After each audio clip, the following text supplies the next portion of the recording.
All right, buddy.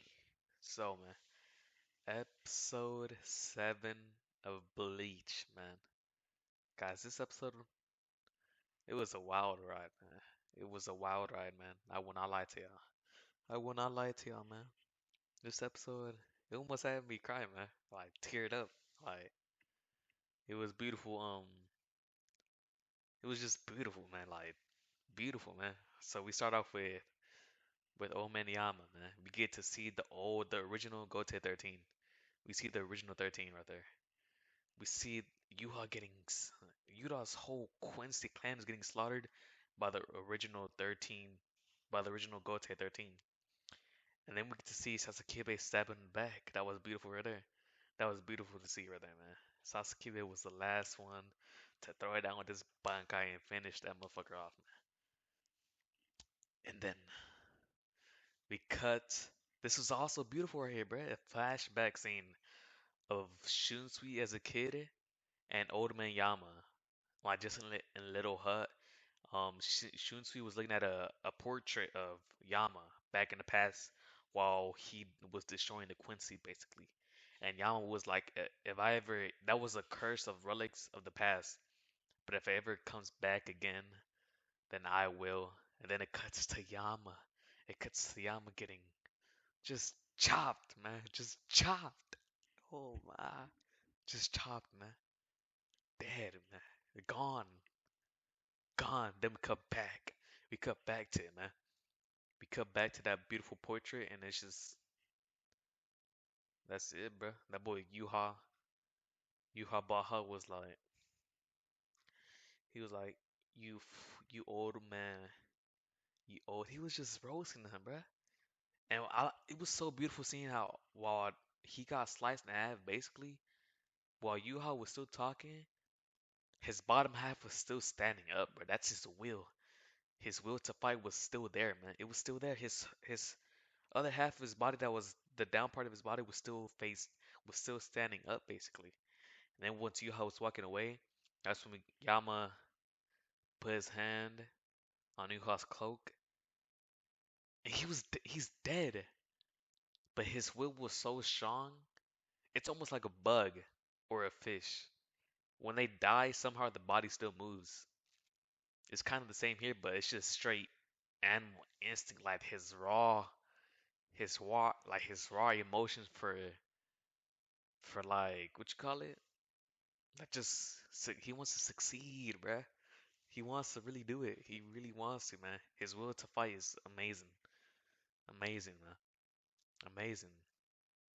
That shit happened. We get beautiful panels of the Gote captains, of Toshiro, all of them, bro. We get to see beautiful shower here of Shunsui saying Yamaji.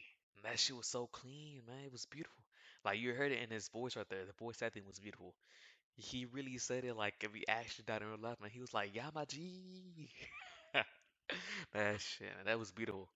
When he got sliced in half, we got to see, and we saw it multiple times throughout this episode, like at least two more times. We get to see of a slow mo, the rain falling slow, the body falling slow. It was beautiful. It was slowed down for us right there, so we could really enjoy the moment right there. Even though there's really nothing to enjoy, not it, and like you know what I'm saying. But it was beautiful, man. Rest in peace to old man Yamamoto Gendasai, Shigekuni Yamamoto, other known as Yamaji. Rest in peace, man. But then we get to see Ichigo. s- We get to see Ichigo is still in Kyuubi's prison in his little container prison room in the sphere, and Ichigo is hearing everything, man. He's hearing all that shit that's going on in Soul Society. He's basically saying, "Do not disappear. Do not disappear. Don't disappear." He's seeing each voice disappear. Like everybody's disappearing in Soul Society basically because they're getting destroyed. They're getting destroyed, man. So Ichigo was just hearing everything, man. And we get beautiful, beautiful voice acting by Ichigo's voice actor right here, man. It's beautiful, man. And then Ichigo breaks out of that shit. We see Akon in the front. That boy Akon, you could legit tell he was trying so hard to get Ichigo in, bro. His his voice was like his voice sounded like if he was sick, if he had if he had strep throat or something. He was like, Kurosaki. He was like that basically, and that's how you know everybody in Soul Society is fighting for their life, man. And in the beginning, we get to see a beautiful, like we really get to feel like it's an actual war, man. Like people is dying. We get to see the Shinigami, the lower Shinigami just dying, dying, dying, dying. Everybody is getting slaughtered, man. It's slaughtered, man. Then Ichigo pops out of nowhere. We get to see one of the Stern Raiders. Was it a Stern Raider? Or it's just a random hot Quincy? But basically, he got demolished by Ichigo. Basically, Ichigo hopped up. That boy, we go straight. He goes straight for Byakuya. The odds, I really don't know what it means. Like why written wise, he went to Byakuya out of anybody else, out of Yama, out of Toshiro, out of Renji, out of um Rukia. Why did he go to Byakuya? Like I'm really not sure. I mean, it could be because I mean that's not the first Quint. I mean that's not the first Shinigami he's met before. The first is Rukia, but he kind of. I mean, with Byakuya, he's the first captain he's encountered. He's the first captain. Is it? Yeah, that's the first. Yeah, yeah, it is. He's the first. When Ichigo first unlocked his Bankai in the Soul Society arc, he used it on Byakuya first. But I'm really not sure what it means written wise, why he went to Byakuya out of all the people in Soul Society. I'm not too sure about that. I hope to find out eventually, but it was just beautiful, man. We get to see Byakuya straight crush. He's legit about to die. And they did it so beautiful. Byakuya's voice out there was so beautiful, right, man. It was so beautiful. We get to see him saying, Renji, Rukia, Wari. That shit was clean. He's basically dying. He starts crying. Ichigo appears out of nowhere. Straight, not even moving, he's not even looking at Byakuya. He's just there standing, listening. Byakuya's like, I'm sorry, Ichigo. I know you're a human. You're not even supposed to be involved in this shit, man.